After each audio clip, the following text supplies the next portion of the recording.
नमस्कार, मैं आपके साथ शबनम। बीजेपी का अध्यक्ष कौन होगा, उस अध्यक्ष से क्या गुणा गणित सेट किया जाएगा, इसको लेकर आरएसएस और बीजेपी के दिग्गज नेता बैठक पर बैठक कर रहे हैं, लेकिन अध्यक्ष पर सहमति नहीं बना पा रहे हैं। ऐसे में अखिलेश यादव और राहुल गांधी ने दबाव बनाए पूरा रखा है। एक रिपोर्ट में देखिए।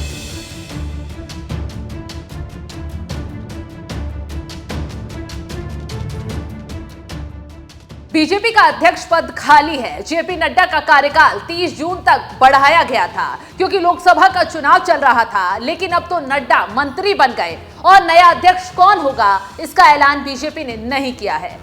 ऐसे में काफी आलोचना हो रही है। इसी को लेकर बीजेपी और आरएसएस के नेताओं की दिल्ली में मैराथन बैठक चल रही है, लेकिन नाम फाइनल नहीं हो रहे हैं। खबरों की माने तो रक्षा मंत्री राजनाथ सिंह के दिल्ली स्थित आवास पर नए अध्यक्ष के नामों पर चर्चा हुई है। यह बैठक घंटों तक चली है। इस बैठक में राजनाथ सिंह के अलावा जेपी नड्डा, बीजेपी के संगठन महासचिव बीएल संतोष, आरएसएस के महासचिव दत्तात्रेय होसबोले और संयुक्त महासचिव अरुण कुमार ने हिस्सा लिया है, लेकिन नाम फाइनल नहीं हुआ है। इसी को लेकर राजनीतिक विश्लेषक कह रहे हैं कि 4 राज्यों के चुनाव हैं, फिर अगले साल दिल्ली और बिहार जैसे अहम राज्यों में चुनाव होने हैं। ऐसे में अध्यक्ष बनाया कौन जाएगा, हर कोई समीकरण फिट कर रहा है, लेकिन फिट नहीं हो पा रहे हैं। आप जानते हैं कि लोकसभा चुनाव में मोदी को कैसे यूपी और महाराष्ट्र में झटका लगा है।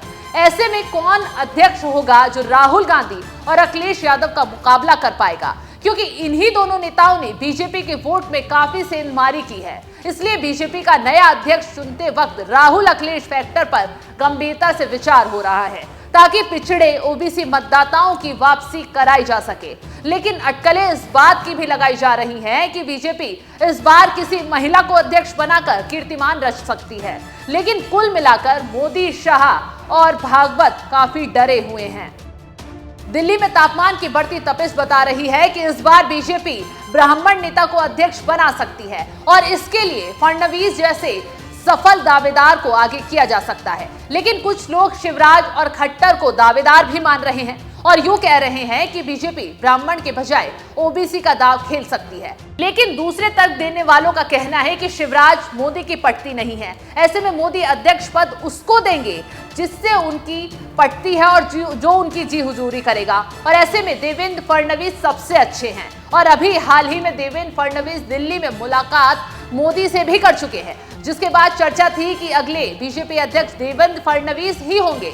लेकिन फिलहाल नाम को लेकर चर्चा जारी है। पत्रकारों की माने तो नरेंद्र मोदी कई बार कह चुके हैं कि मीडिया में जिसका नाम उछले उसी का चयन हो, ये जरूरी नहीं है। बल्कि मोदी शाह की बीजेपी का ट्रैक रिकॉर्ड देखे तो अक्सर यही होता है, मीडिया में जिसका नाम चलता है उसका पत्ता कट जाता है। लेकिन समीकरण फडणवीस के साथ हैं, वो आरएसएस के काफी करीबी हैं और नरेंद्र मोदी के भी करीबी हैं। ऐसे में उनका अध्यक्ष बनना तय है। लेकिन राहुल गांधी और अखिलेश यादव को टक्कर देने के लिए कई और नामों पर विचार हो रहा है। देखना यह होगा कि कौन परमानेंट अध्यक्ष होगा।